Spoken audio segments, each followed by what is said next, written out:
Un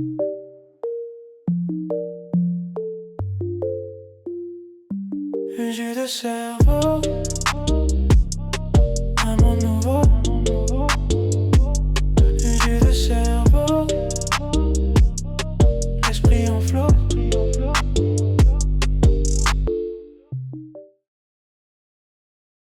Cette phrase, ce n'est plus une prédiction lointaine de futurologues, c'est une réalité tangible.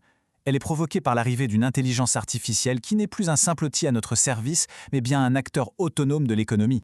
Et c'est là que réside le véritable défi systémique. Face à l'automatisation massive des tâches cognitives, le revenu universel émerge comme une proposition radicale, peut-être la seule pour éviter un effondrement de la cohésion sociale. Mais la vraie question est, est-ce une solution d'émancipation ou le début d'une nouvelle forme de contrôle ? Pour déconstruire ce sujet complexe, on va suivre un plan précis. D'abord, on va analyser la rupture technologique qui a tout déclenché. Ensuite, on confrontera les mythes les plus tenaces aux données concrètes de plus de 160 expérimentations mondiales. Après, on s'attaquera au nerf de la guerre, le financement. Puis, on explorera les risques systémiques, ce que beaucoup ignorent. Et enfin, on verra que derrière la technique se cache en réalité un choix de société fondamental.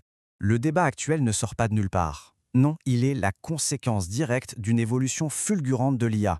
En seulement quelques mois, on est passé d'une IA assistante à une IA agentique, c'est-à-dire un véritable agent économique autonome. Ce tableau, il résume parfaitement ce saut qualitatif. En 2024, l'IA avait besoin d'instructions constantes, étape par étape. En 2026, elle gère des projets complexes, des flux de travail entiers, de manière autonome. Elle n'est plus un simple plugin qu'on ajoute à un logiciel, elle devient le système d'exploitation. Et surtout, on passe de la simple prédiction du prochain mot à un véritable raisonnement stratégique. C'est cette mutation qui change absolument toutes les règles du jeu économique. Et la conséquence, elle est directe et brutale. Contrairement aux révolutions industrielles passées qui visaient la force physique, celle-ci s'attaque aux tâches cognitives. Les premiers postes touchés sont ceux des juniors, des débutants. Tous ces emplois où l'on apprenait le métier en faisant des tâches qui aujourd'hui sont automatisées. Ça crée une véritable barrière à l'entrée du marché du travail pour toute une génération. Passons maintenant à la confrontation des idées reçues avec la réalité du terrain. Parce que le débat sur le revenu universel est souvent pollué par des mythes, par des a priori. Heureusement, aujourd'hui, on dispose de données critiques, de faits, issus de plus de 160 projets pilotes menés partout dans le monde. Le mythe le plus tenace, celui qu'on entend partout, donner de l'argent sans condition rendrait les gens oisifs. Eh bien, ce que des données critiques de l'expérimentation de Stockton aux États-Unis nous montrent, c'est exactement l'inverse. 43% des bénéficiaires avaient un emploi. Loin de remplacer le travail, ce revenu a agi comme un filet de sécurité, un plancher qui permet de prendre de meilleures décisions, de refuser un emploi trop précaire ou de prendre le temps de se former. Et ça illustre un autre point crucial. L'expérience finlandaise, souvent citée pour son impact modeste sur l'emploi, a révélé quelque chose de beaucoup plus profond. Son effet sur le bien-être psychologique a été spectaculaire.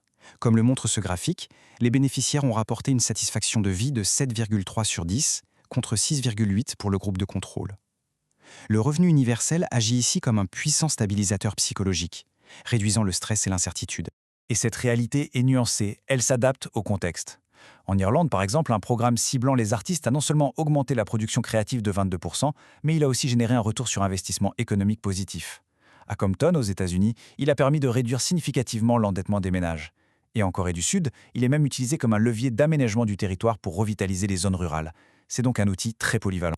Bien, abordons maintenant la question qui fâche, le principal point de blocage. Comment finance-t-on un tel système ? Le défi est immense, mais des architectures fiscales innovantes sont proposées pour y répondre.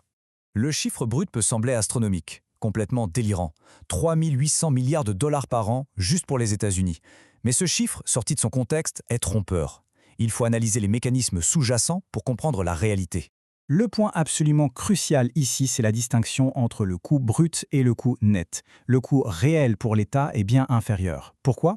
Parce qu'il faut déduire les économies réalisées sur d'autres programmes sociaux qui deviennent redondants, et il faut prendre en compte les impôts qui sont récupérés sur les plus hauts revenus qui reçoivent techniquement le revenu de base, mais le remboursent via la fiscalité. La viabilité du système repose en fait sur une toute nouvelle architecture fiscale. L'idée centrale, c'est de créer une sorte de fonds souverain, un fonds pour la prospérité. Mais attention, son financement ne reposerait plus sur l'impôt sur le travail, il serait alimenté par des prélèvements sur le déploiement de l'automatisation, une TVA progressive, des taxes carbone et financières et une imposition équitable du capital. C'est un changement de paradigme complet, on capte une partie de l'immense richesse créée par la nouvelle économie pour la redistribuer à tous. Mais le plus intéressant, et sans doute le plus inquiétant, reste à venir. Si le financement est un problème technique, la mise en œuvre, elle, soulève des questions fondamentales sur nos libertés. Un revenu universel distribué par un État centralisé pourrait devenir un outil de contrôle social sans précédent dans l'histoire. La technologie clé derrière ce risque, c'est celle des monnaies numériques de banque centrale, ou MNBC.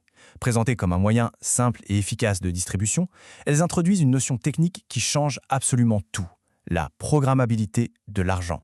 Et voici ce que programmabilité signifie concrètement. Ça veut dire qu'un gouvernement pourrait restreindre l'utilisation de cet argent à certains produits, imposer une date d'expiration pour forcer la consommation, surveiller chaque transaction en temps réel et surtout exclure instantanément du système économique toute personne jugée dissidente. C'est ce qu'on appelle la laisse numérique. Cette citation, elle résume parfaitement la critique la plus profonde. Le risque est que le revenu universel ne soit en fait qu'un pacificateur social, une manière de maintenir le calme et la consommation d'une population devenue économiquement superflue, tout en consolidant le pouvoir d'une nouvelle élite technologique, un véritable féodalisme numérique. Ce tableau systématise les dangers. D'abord, la laisse numérique via la monnaie programmable. Ensuite, l'exclusion algorithmique via une identité numérique obligatoire. Et un risque plus profond, plus existentiel, la perte de sens collectif liée à la disparition du travail productif, qui pourrait mener à une crise de santé mentale à très grande échelle. Le débat n'est plus seulement économique, il devient civilisationnel. On arrive donc au cœur du problème. En fin de compte, la question du revenu universel n'est pas une question technique, c'est une question politique. Elle nous force à choisir le type de société que nous voulons construire à l'ère de l'intelligence artificielle généralisée. Et deux voies radicalement différentes se dessinent. La voie A, celle du pacificateur social, où le revenu universel est une simple aumône pour maintenir la machine à consommer au profit des monopoles technologiques, et la voie B, celle du dividende de productivité, où ce revenu est conçu comme un droit fondamental, le juste retour à chaque citoyen de la richesse créée par un progrès technologique qui est, par nature, un héritage commun. C'est la thèse centrale de toute cette analyse. L'enjeu final, ce n'est pas de redistribuer de l'argent, c'est de redistribuer le pouvoir de décision sur les technologies qui sont en train de redéfinir notre réalité. L'argent n'est qu'une conséquence, le pouvoir est la cause. Ce qui nous amène à la question finale. Une question qui ne s'adresse pas au gouvernement, ni aux experts, mais à chacun d'entre nous. Si la survie matérielle était garantie, libérée de la contrainte du travail salarié pour vivre, que deviendrait le temps, l'énergie, le pouvoir d'agir?